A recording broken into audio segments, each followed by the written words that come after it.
자, 여러분, 우리 욥기의 말씀 보면서 이 고통을 이기기라는 제목으로 이렇게 말씀 나누어 보았으면 좋겠습니다.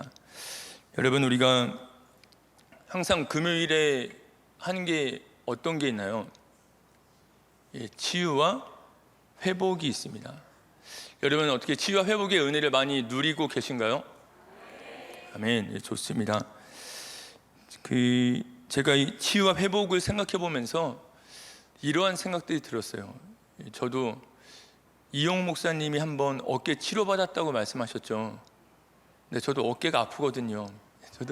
근데 저는 아직 고쳐지지 않았습니다. 고쳐지고 있는 중에 있는데 고쳐지지 않았는데, 이런 것들 생각해 보면서 여러분, 우리가 고쳐주세요 하시면 하나님 100% 다 고쳐주셔야 되나요? 그러면 우리가 장례식장 많이 가잖아요. 아파서 죽는 사람이 없어야 돼요. 그러니까 우리 성도님들 중에 고쳐주세요에 다 응답을 하신다라면 아파서 죽는 사람이 없어야 됩니다. 다 늙어서 자연사로 죽어야 되는데, 제가 이러한 생각을 하게 된 이유가 뭐냐면, 여러분, 하용조 목사님 되게 하나님을 잘 섬기셨던 분이잖아요. 근데 어떻게 소천하셨나요? 간암 수술을 7차례 받으시고 뇌출혈로 소천하셨습니다. 또 존경하는 오카누 목사님 어떻게 소천하셨나요? 이거 뭐 아실 건 없죠. 폐암으로 소천하셨습니다. 또 수영루키 원로 목사님 정필도 목사님은 코로나와 급성 폐렴이 겹쳐서 소천하셨습니다. 여러분, 이렇게 치유받지 못해서 죽으신 분들, 이런 분들의 죽음이 불행한 죽음인가요? 아니면 어떤 죽음인가요? 제가 이 생각 해봤어요. 하나님이 나를 부르시려면 그래도 뭐 하나를 사용하셔야 되겠구나. 나이 들어서 죽을 수도 있지만 그래도 어떤 병에 걸려야 내가 하나님 앞에 가지 않을까. 이런 생각 안 해보셨군요. 이건 설교 준비하면서 저만 생각했는지 모르겠지만, 제가 하나님 앞에 가기 위해서는 멀쩡한 몸으로 갈 수는 없잖아요. 어디가 아프거나 사고를 당하거나 그래야지 갈 수가 있다는 것입니다. 이렇게 질병에, 물론 하용조 목사님도 기도하지 않았을까요? 성도님들까지 뜨겁게, 오카노 목사님도 정필도 목사님도. 근데 그들이 치유 못한 것이 정말 하나님께서 그들을 사랑하지 않아서도 아니고, 또 이들이 치유받지 못한 것이 이들이 믿음이 없어서도 아닙니다. 오직 하나님만 아시는 하나님의 경륜이 있다라는 것입니다. 그래서 오늘 여러분, 욥기 이 말씀 보면, 오늘 이 말씀은 어떤 말씀인가요? 욥이 고난받기 전에 그 배경이 되는 말씀이에요. 하나님께서는 욥을 칭찬하셨습니다. 이 땅에 욥과 같은 자가 없다. 그죠? 나를 경외하는 자, 정직한 자, 그런 자가 없다라고 이야기하자 사단이 어떻게 말했어요? 그에게 하나님께서 주신 것이 많기 때문에 그가 하나님을 경외하는 것이 아닙니까? 그러면서 그를 친다라면 그가 하나님에 대한 그런 믿음과 신념을, 믿음과 그런 하나님께 대한 그런 이전의 신앙의 모습을 버릴 것입니다. 이렇게 이야기한 겁니다. 그래서 욥에게는 난데없이 이런 환란이 찾아왔다라는 것입니다. 난데없이 고통이 찾아왔다라는 거예요. 여러분, 우리가 매일 뉴스를 보잖아요. 그러면 수많은 고통받는 그런 소식들이 들립니다. 살인, 밤사이 보면 살인과 어떤 학대와 폭력의 그런 기사들이 있고, 또 우리 아이들이 살아가고 있는 또한 학교에서도 또한 왕따와 같은, 누군가가 따돌리고 우리 자녀가 따돌림 받고 있다라는 이야기를 들을 때도 보게 됩니다. 그래서 더불어 요즘 우리나라는 또한 마약 청정국이라고 이렇게 얘기했잖아요. 근데 요즘에는 마약 범죄들이 있는 것들을 보게 됩니다. 저희 땅에 보게 되면 우리가 원하지 않지만 악과 고통들, 또한 그런 질병들이 있는 것들을 보게 됩니다. 죄가 이 세상에 들어온 이후에 우리는 이런 악과 고통들이, 질병들이 함께 있는 세상 속에 살아가고 있다는 것입니다. 물론 이것은요, 믿는 자와 믿지 않는 자가 동일합니다. 믿는 자도 믿지 않는 자도 동일한 악과 고통 가운데 살아가고 있다는 것입니다. 네, 그렇지만 우리는 오늘의 욥의 모습을 보면서, 욥이 이후에 보여주는 그런 모습들을 보면서, 그러니까 성도가 악과 고통을 대할 때 어떻게 대해야 될지, 또는 어떻게 이겨낼지를 우리가 한번 생각해 보았으면 좋겠습니다. 여러분, 욥도요 믿음이 있는 자입니다. 욥이 이러한 고통을 당할 때에 그는 이렇게 이야기했습니다. 그의 믿음의 고백이 이랬습니다. 주신 이도 여호와시요 거두신 이도 여호와시오니 여호와의 이름이 찬송을 받으실지니이다. 이렇게 믿음의 고백을 했습니다. 또한 그의 아내가 그가 욕창이 나서 이렇게 가렵게 기와로 긁는 것을 보면서 이렇게 말했습니다. 하나님을 욕하고 죽으라고 그에게 말했을 때 욥은 또한 이렇게 말합니다. 우리가 하나님께 복을 받았은즉 화도 받지 아니하겠느냐. 그가 이렇게 믿음의 고백을 한 것을 보게 됩니다. 근데 여러분, 욥도요 이렇게 믿음의 고백을 했지만 주신 이도 여호와시요 가져가신 이도 여호와시다. 또한 그리고 우리가 하나님께 복을 받았은즉 화도 받지 아니하겠느냐. 이런 믿음의 고백을 했지만 이 믿음의 고백은요, 욥에게 있어서 이 고통이 지속되면서 오래 가지 않았습니다. 물론 그가 하나님께 범죄하진 않았지만 그는 원망과 한탄의 목소리를 내는 것들을 보게 됩니다. 그는 자기의 생일을 저주합니다. 자신이 이 땅에 왜 태어났는지, 그리고 나를 태어나게 하고 나를 기르신 부모를 원망합니다. 그리고 자신이 죽기를 바랍니다. 여러분, 우리도요, 여러분들 우리가 납득할 수 없는 고통과 환난들 당할 때 여러분들 마음이 어떠신가요? 아, 올 것이 왔구나 이러신가요? 환난과 절망 가운데, 절망과 낙심 가운데 있을 수 있다라는 것입니다. 근데 여러분, 사단은요 이런 기회를 잘 이용합니다. 우리 믿는 사람이 갑자기 감당할 수 없는 어려운 환난과 시험을 만났을 때 사단 우리 마음속에 이렇게 이러한 목소리를 낸다라는 거죠. 야, 하나님이 너를 사랑하신다면 어떻게 그런 일이 일어날 수 있냐? 야, 네가 그렇게 믿음 생활 잘하고 있고 하나님께 헌신하고 있는데 이런 일이 너의 삶에 일어나는 게 말이 돼? 이런 식으로 우리에게 하나님과의 관계를 깨트리는 불신의 목소리를 우리에게 준다라는 것입니다. 욥은요, 이러한 상황 속에서 하나님께 질문하며 나아갑니다. 고통과 어려움이 닥쳐왔습니다. 그때 욥은 하나님께 질문합니다. 어찌하여 하나님은 고난당하는 자들을 태어나게 하셨는가? 어찌하여 하나님은 자기 백성인 나를, 하나님을 신실하게 믿는 나를 관역으로 삼으시는가? 어찌하여 하나님은 자기 백성이 고통당할 때 자기의 얼굴을 피하시는가? 어찌하여 악인이 번성하는가? 어찌하여 하나님은 심판대를 정하지 않으시는가? 그러면서 또한 욥은 욥기 10장 2절에서는 이렇게 말합니다. 내가 하나님께 아뢰오리니 나를 정죄하지 마시옵고 무슨 까닭으로 나와 더불어 변론하시는지 내게 알게 하옵소서. 그러니까 욥은요 이런 인생의 환난과 고통 가운데 하나님께 질문하며 나아갔다는 것입니다. 여러분, 우리가 납득할 수 없는 그런 어려움들 만날 때 여러분들은 어떻게 대응하세요? 이 문제가 왜 일어났지 이렇게 질문하지 않으세요? 왜 나에게 이곳이 찾아왔을까? 아니, 그 사람이 나에게 왜 이렇게 했을까? 또한 우리는 이런 후회를 하기도 합니다. 내가 그때 이렇게 하지 않았더라면 그 일이 일어나지 않았을 텐데 하면서 우리 자신을 한탄하거나 후회하거나 아니면 그 일이 왜 일어났는지 문제를 추궁합니다.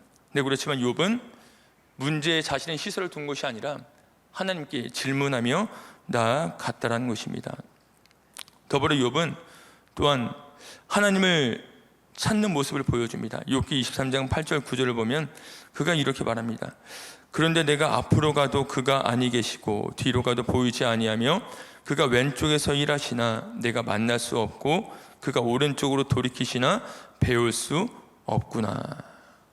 근데 여러분, 하나님은요 욥의 이런 질문에 침묵하십니다. 또는 그가 찾지만 그는 하나님을 찾지 못했습니다.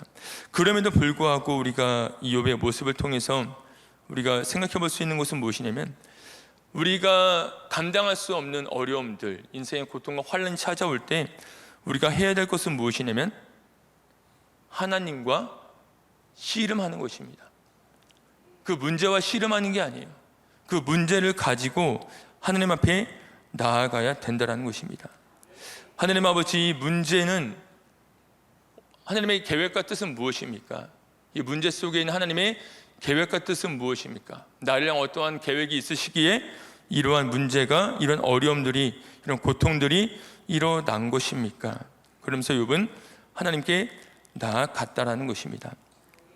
근데요, 하나님이 침묵하시다가 이 욥기의 이 마지막 장을 보게 되면 하나님께서는 욥에게 답을 던져주십니다. 여러분, 우리가 그런 어려움과 환난과 고통 속에 있을 때 듣고 싶은 대답은 이럴 수 있잖아요. 그러니까 이 문제와 환난이 생긴 거야, 이 어려움들이 생긴 거야. 그러면서 우리는 차라리 그런 문제의 원인을 밝히면서 그것에서 우리가 어떠한 배움을 얻기를 원합니다. 교훈을 얻기를 원합니다. 근데 하나님께서는 욥이 당하는 환난들, 그것에 대한 어떠한 이유를 설명해 주지 않으십니다. 하나님은 무엇을 설명해 주냐면 자신이 어떠한 자인지를 설명해 주십니다. 그것을 어떻게 말씀해 주시냐면 욥에게 60개의 질문을 던지시는 거예요. 여러분, 하나님께 60개의 질문을 받아보셨나요? 다다다다다다. 하나님 앞에 섰는데 하나님께서 60개의 질문을 던져주신 겁니다. 근데 그 질문의 그 내용은 이랬습니다.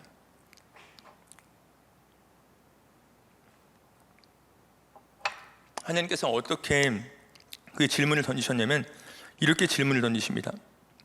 내가 땅을 창조할 때 너는 어디 있었느냐? 내가 너의 날에 아침에게 명령하였느냐? 새벽에게 그 자리를 일러주었느냐? 땅의 너비를 내가 측량할 수 있느냐? 내가 하늘의 궤도를 아느냐? 산 염소가 새끼치는 때를 내가 아느냐? 여러분, 하나님께서 이 질문을 하신 건 무엇일까요? 감히 욥이 생각할 수 없는 것을 하나님께서 말씀하신 거예요. 땅을 창조할 때 너는 어디 있었느냐? 여러분, 욥이 대답할 수 있나요? 내가 너의 날에 아침에게 명령하였느냐? 새벽에게 그 자리를 일러주었느냐? 내가 땅의 너비를 내가 측량할 수 있느냐? 그러니까 하나님께서는 욥이 대답할 수 없는 질문들을 그에게 꺼내 놓으십니다. 왜냐하면 이것은 하나님께 속한 일이고 하나님께서만 하실 수 있는 답들이기 때문입니다. 그래서 여러분, 보통은 우리가 이런 상황 속에 있으면 우리 자신이 가지고 있는 얕은 믿음 따라서, 우리 자신이 갖고 있는 하나님에 대한 얕은 지식을 따라서 판단하잖아요.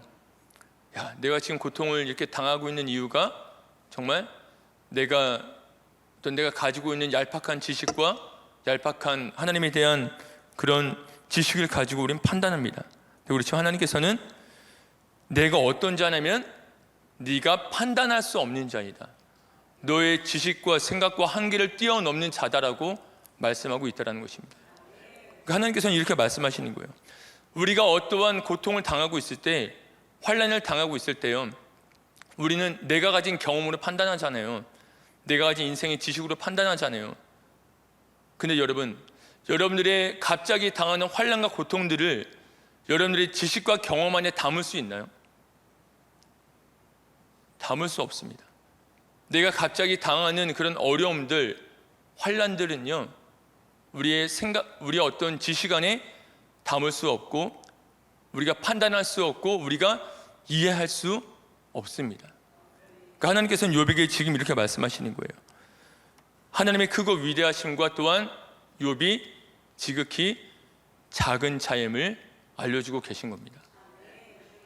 여러분, 그렇다 그래서 그래, 나는 이렇게 지식이 얕고 내가 가진 경험이 얕으니까 지금 다가오는 환난과 고통을 당할 수밖에 없지 하면서 체념하라는 것이 아닙니다. 여러분, 우리 인생의 주관자는 누구인가요? 내가 우리 인생을 이끌어가나요? 여러분 한국인으로 태어난 게 여러분들의 뜻입니까? 남자로 태어난 게 여러분들의 뜻입니까? 누가 여러분들을 한국인으로 태어나게 하시고 남자로 여자로 태어나게 하셨어요? 하나님께서 하신 것입니다. 여러분, 우리 인생에 일어나는 환난들, 어려움들, 그것은요 하나님의 경륜 속에 있다라는 것입니다. 우리가 이해할 수 없지만 우리가 이해할 수 없는 사건과 사고들은요 하나님의 경륜 속에 있다라는 것입니다. 그럼 더불어 여러분, 근데 우리의 삶을 이끌어 가신 하나님은 어떤 분이세요? 그러한 환난과 고통을 주시는 거 보니까 하나님은 정말 포악한 분이시고 우리를 심판하기를 원하시는 그런 애정이 없으신 분이십니까? 하나님은 어떤 분이세요? 우리를 사랑하시는 분이십니다. 우리를 사랑하시는 하나님께서 그 사건을 허락하셨다라는 거예요. 여러분, 욥에게 이러한 사건도요 하나님께서 허락하신 겁니다. 어떻게 허락하셨나요? 사단이 그의 생명은 해하지 않을 만큼의 고통을 주는 것을 하나님께서는 허락하셨다라는 겁니다. 그러니까 욥에게 닥치는 시험이요 감당할 수 없는 것이긴 합니다. 그런데 하나님은 욥을 그의 사랑의 울타리로 그를 보호하셨다라는 거예요. 여기서 더 나아가면 욥은 안 된다. 하나님께서는 사단이 시험할 때 그의 생명을 해하지 않는 범위 내에서 시험을 주었다는 것입니다. 여러분, 우리에게 다가오는 환난과 고통도 어때요? 우리가 감당할 수 있는 것을 주신다는 거예요. 또한 우리에게 피할 것을 주신다라고 주님께서는 말씀하셨습니다.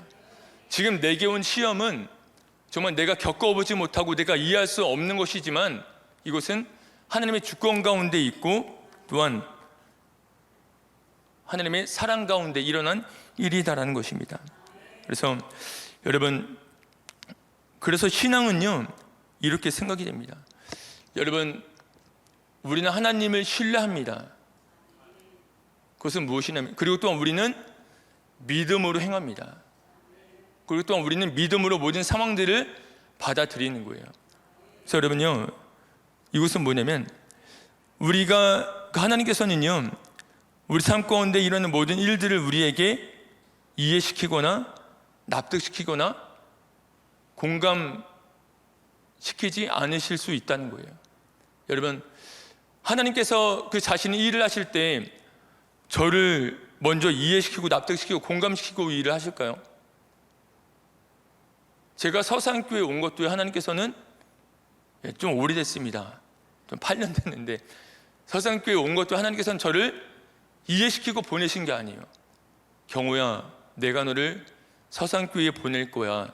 왜냐하면 이래저래 해서 그리고 앞으로 요런 계획이 있기 때문에 너를 서산교회에 보낼 거야. 이렇게 말씀하지 않으셨어요. 서산교회 면접이 합격이 됐을 때 저는 그냥 믿음으로 이 교회에 왔다는 것이죠. 만약에 제가 하나님께 이해를 구하고 납득을 구하고 공감을 구한다면 저는 서산교회가 아니라 다른 교회로 갔었을 수도 있습니다. 그렇지만 그 하나님을 신뢰했기 때문에 이 교회로 올 수가 있었다는 것입니다. 그래서 하나님께서는요 우리가 하나님을 신뢰하기를 원하세요. 모든 상황을 이해해서 우리가 발걸음을 옮기는 것이 아니라 하나님을 신뢰해서 발걸음을 옮기기를 원하신다는 것입니다. 우리가 납득할 수 없는 일이 일어날지라도 그것은 우리의 이해를 뛰어넘어서 하나님의 권한에 속한 일이고 우리는 그 하나님을 신뢰하면서 믿음으로 나아가기를 원하신다는 것입니다. 그래서 여러분, 우리가 욥이 하나님께 질문하며 또한 하나님을 찾으며 나아갔잖아요. 그 모습을 우리가 생각해 보면서 여러분, 항상 우리에게 고통과 어려움들이 있을 때 그 어려움과 고통을 붙잡지 마시고 주님을 붙잡으시기를 바랍니다. 더 하나님의 말씀 안에 거하시고. 그래서 여러분 그러니까 스프롤이라는 이 목사이면서 기독교 작가는 이런 말을 했습니다. 어떻게 말했냐면, 모든 일 속에서 우리는 알려지지 않은 것을 가지고 알려진 것을 해석해서는 안 된다. 다시 한번 말씀드릴게요. 모든 일 속에서 우리는 알려지지 않은 것을 가지고 알려진 것을 해석해서는 안 된다. 이 말은 어떤 말이냐면요, 우리의 생각과 경험을 가지고 고통의 상황을 볼 것이 아니라, 우리의 생각과 경험을 가지고 하나님을 해석할 것이 아니라, 이미 우리에게 주어진 하나님의 말씀을 가지고 우리의 상황을 해석해야 된다는 것입니다. 내게 나쁜 일이 일어났기 때문에, 내게 어려운 일이 일어났기 때문에 하나님이 나쁘신 분이다, 선하신 분이 아니시다, 이것이 아니라, 내게 어려운 일이 일어났고 감당하기 힘든 일이 일어났지만 그 일을 하나님의 말씀에 비추어서 해석해야 된다는 것입니다. 그래서 여러분, 우리의 인생에서 일어나는 모든 일들이 그렇잖아요. 우리의 모든 경험으로 하나님을 바라보게 되면 우리는 하나님을 오해할 수밖에 없습니다. 일이 일히 일비할 수밖에 없어요. 기쁠 때는 하나님이 좋으신 분이고, 나에게 잠깐의 어려움과 환난이 있다면 그 하나님을 정말 무심한 분이다, 나를 향한 선한 계획을 갖고 있지 않은 분이다라고 생각할 수 있습니다. 근데 성도가 환난을 만날 때의 그 반응은 무엇이냐면, 이미 기록된 말씀, 하나님의 말씀을 가지고 우리의 삶을 해석해야 된다는 것입니다. 여러분, 그래서 항상 우리가 말씀 안에 거해야 하는 이유는 무엇이냐면, 그 말씀이 물론 우리에게 어떤 인생의 교훈을 주어서 축복의 길로 이끌어갈 수 있습니다. 더불어 그렇기도 하지만 이 말씀이 우리의 상황을 항상 믿음으로 바라보게 해준다는 것입니다. 그래서 이러한 환난과 어려움들이 올 때 우리가 시험에 빠지지 아니하고 더 믿음 있는 자의 모습으로 설 수 있도록 해주신다는 것입니다. 또 우리가 이렇게 이해할 수 없는 고통과 환난 속에 있을 때 우리가 이것을 이길 수 있는 방법은 무엇이냐면, 우리가 예수 그리스도를 의지하는 것입니다.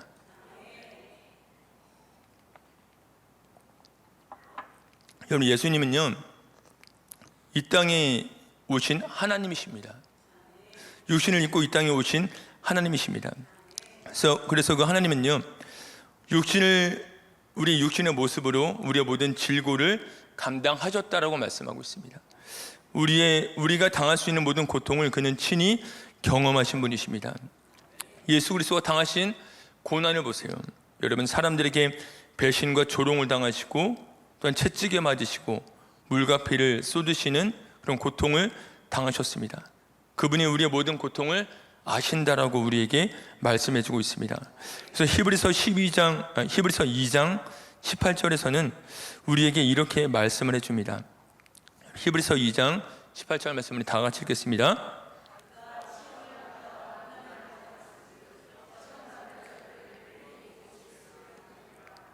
아멘. 여러분, 예수님은요, 육신을 입고 이 땅에 오셔서 고난을 당하셨습니다. 그래서 우리를 도우실 수 있는 자격을 취하셨습니다. 이렇게 말씀하고 있잖아요. 그가 시험을 받아 고난을 당하셨은즉, 만약에 예수님이 이 땅에 오지 않으시고 하늘 보좌에 계시다면 그를 고난을 당하지 않으셨을 것입니다. 그렇지만 그가 이 땅에 오셔서 육신을 입으셔서 시험을 받아 고난을 당하셨은즉 시험받는 자들을 능히 도우실 수 있느니라. 다시 이야기해보면, 그는 시험받는 자들을 능히 도우시기 위해서 고난의 자리에 자처해서 가셨다라는 것입니다. 여러분, 이 땅의 다른 모든 종교들, 그들이 섬기는 우상들은 어떤 모습이에요? 여러분, 절간에 가보고 그러면 어떤가요? 팔이 몇 개가 있는지 몰라요. 팔이 막 8개 달리고 그랬는데, 제 생각에 그 팔로 도울 수 있다는 뜻인가? 그 팔로 나를 위해 싸워줄 수 있다는 뜻인가? 그러면서 이 땅에 보이는 모든 우상들의 모습은요, 능력이 있고 크고 위대한 모습입니다. 근데 여러분, 예수님이 보여준 그 모습은 어떤 모습이에요? 가장 연약한 모습입니다. 여러분, 십자가에 달리신 예수님,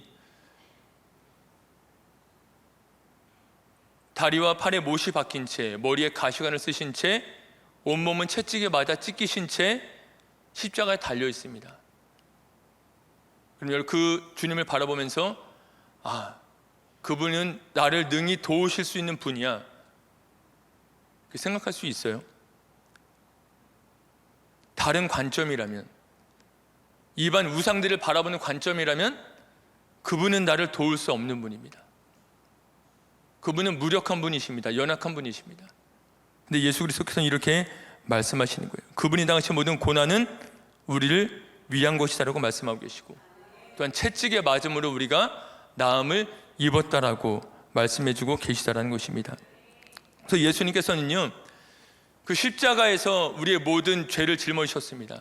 또한 더불어서 우리가 당할 수 있는 모든 고통과 아픔들을 짊어지셨다라는 거예요.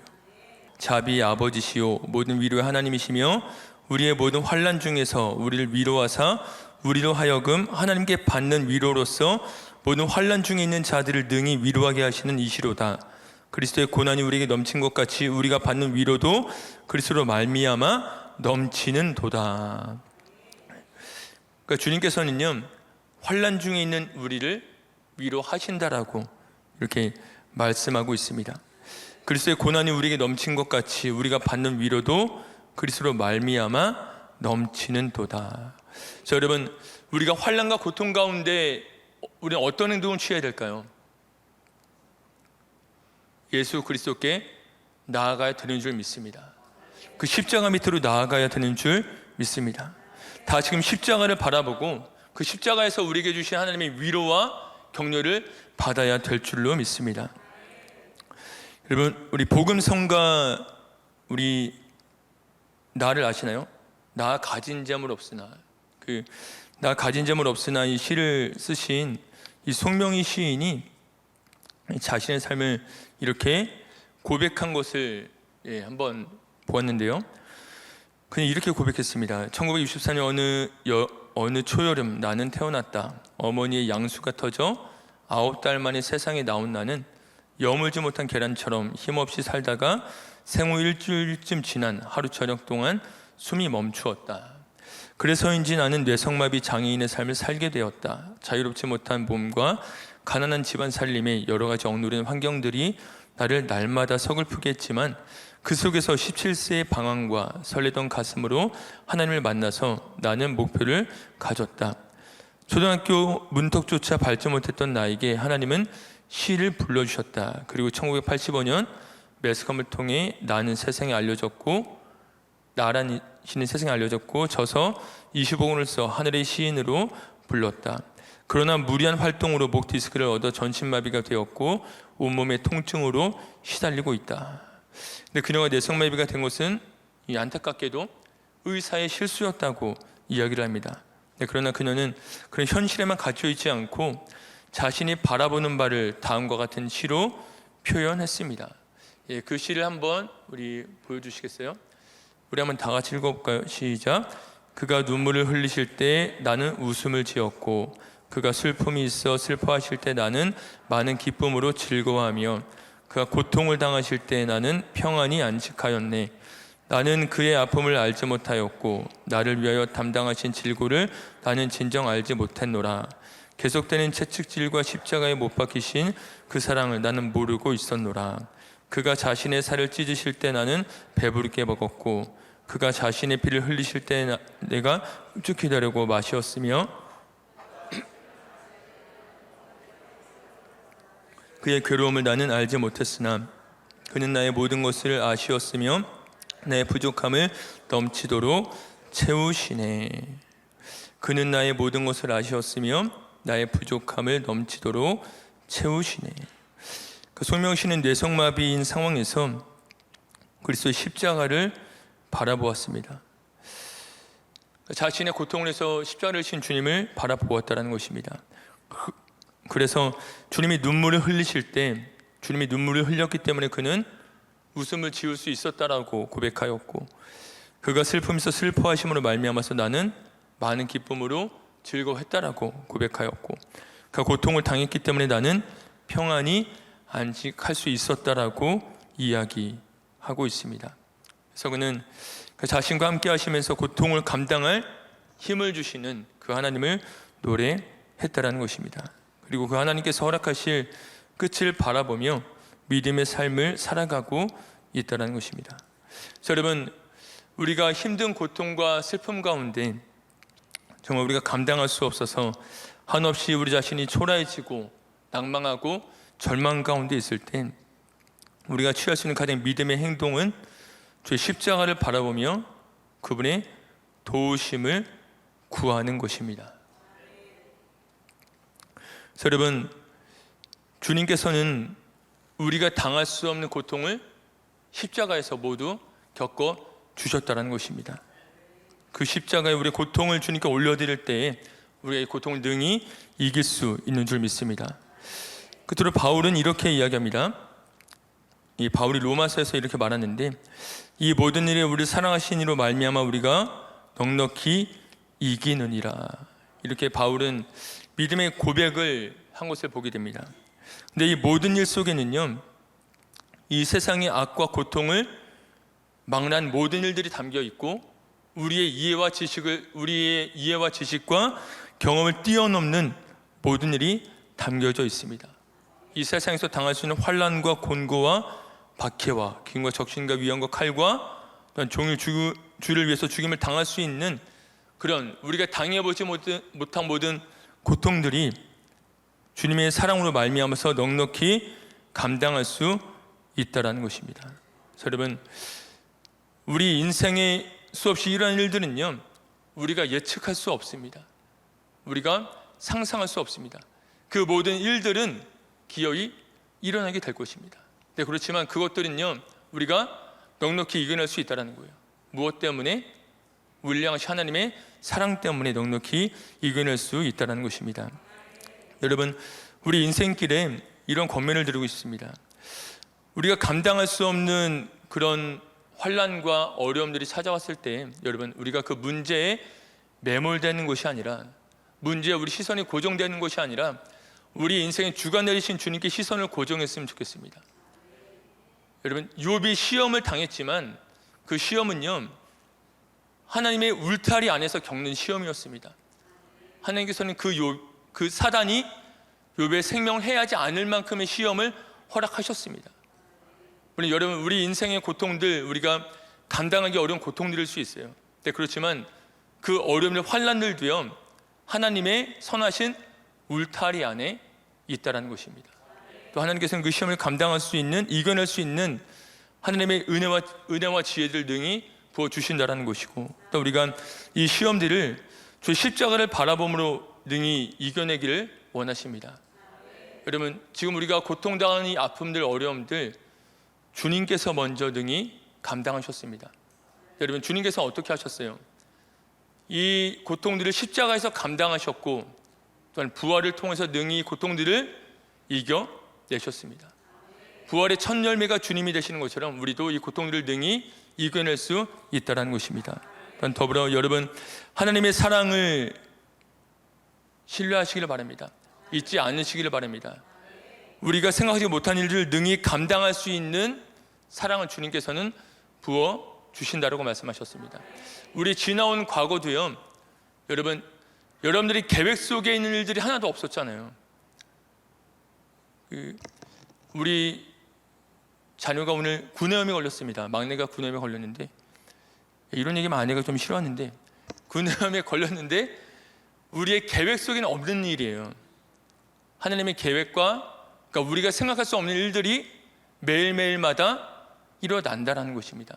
여러분, 그때마다 우리가 내 앞에 어려운 일들이 있다 그래서 하나님의 사랑을 불신하고 낭망하고 좌절할 것이냐, 아니면 그럼에도 불구하고 여전히 나를 사랑하시는 주님을 바라보며 능히 이겨낼 것이냐. 여러분, 믿음의 길을 선택한 여러분들 되시기를 축복합니다.